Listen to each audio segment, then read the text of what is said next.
माँ की ममता मरकर भी कम नहीं हुई। प्यार से सोनू पुकारा जाने वाला सोहन बहुत मिन्नतों के बाद पैदा हुई अपने माता पिता की इकलौती संतान था। माता पिता अपनी मनोकामना का फल भोग ही रहे थे कि सोनू के बाबू चल बसे। माँ के पास अपने पति की मौत का शोक मनाने का ज़्यादा बखत भी नहीं था। सोनू की माँ ने बेटे को पालने पोसने के लिए खूब मेहनत की, जमीन कमाई, गाय पाली और ज़रूरत पड़ी तो मजूरी भी करी। सारा गांव कहता, सोनू की माँ ने उसे बाप की कमी महसूस नहीं होने दी।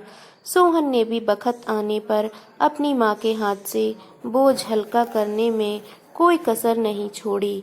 थोड़ा बड़ा और समझदार हुआ तो हर काम धंधे में माँ का हाथ बटाता। बहुत मेहनत करने के बाद गुजर हो पाती थी, लेकिन दोनों सुखी परिवार थे।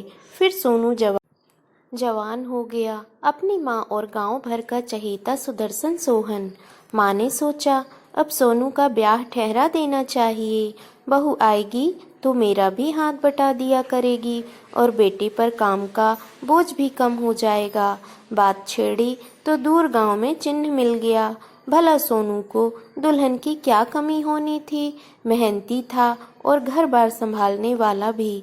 सामर्थ्य भर धूमधाम से ब्याह हुआ और सुंदर सी बहू के चरण घर पर पड़े। परिवार की रौनक और बढ़ गई।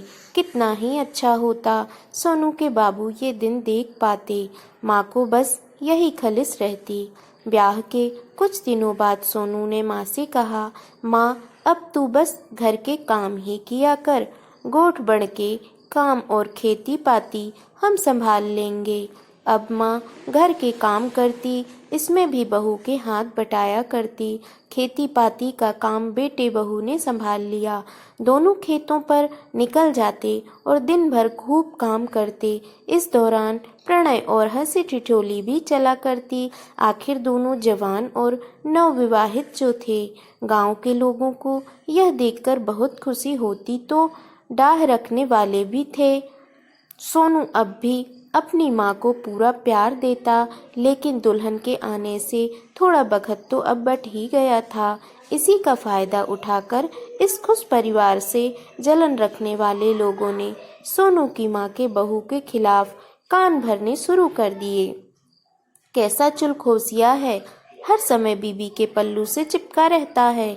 वह भी सारा काम सोनू से करवाती है, खुद बस ठिठोली में लगी रहती है और तो और सास के खिलाफ बेटे को भड़काती भी है। ऐसी बातें सुनकर माँ को भी लगने लगा कि बहू के कान भरने की वजह से ही बेटा अब मेरे पास कम ही बैठता है।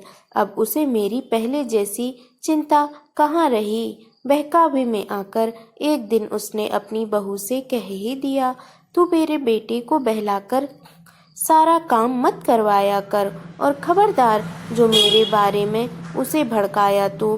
बुआरी इन आक्षेपों से तिलमिला गई और उसने सास से कहा, ये बातें झूठी है। क्लेश बढ़ा तो दोनों ने ही एक दूसरे से जो कहना था कहा, लेकिन सोनू समझदार था। वह इस झगड़े में नहीं पड़ा।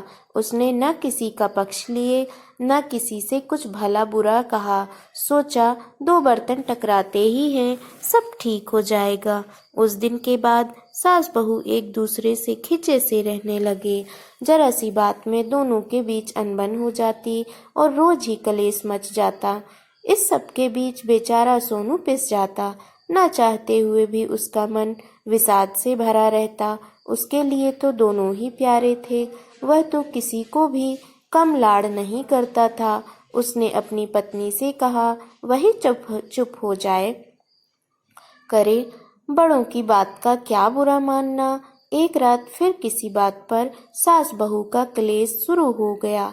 सोनू ने अपनी पत्नी की तरफ देखकर आंख चौड़ी की तो वह चुप हो गई। सास फिर भी ताने देती रही और आखिर दोनों लड़ने लगे।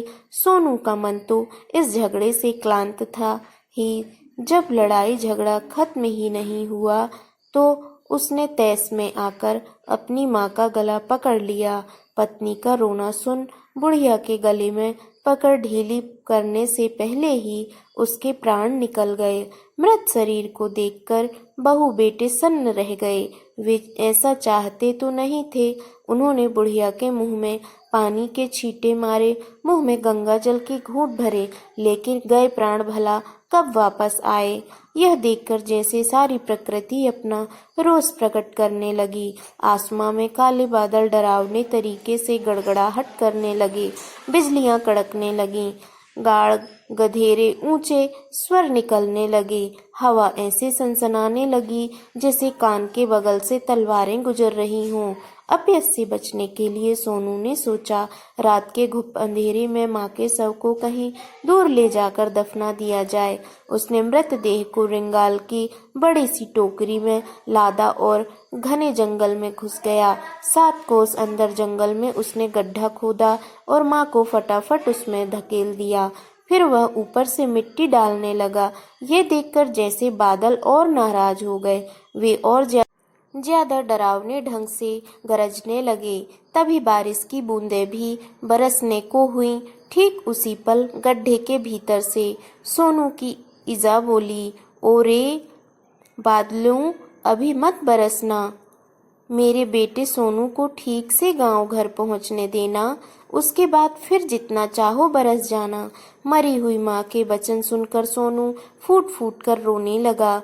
जमीन पर अपना सर पटकते हुए वह बोलता जाता, ये मैंने क्या कर दिया? जिस माँ की हत्या करने का पाप मुझे हुआ है, मेरे लिए उसकी ममता में तो अब भी जरा सी कमी नहीं आई। उसका मन पश्चाताप की भावना से भर गया।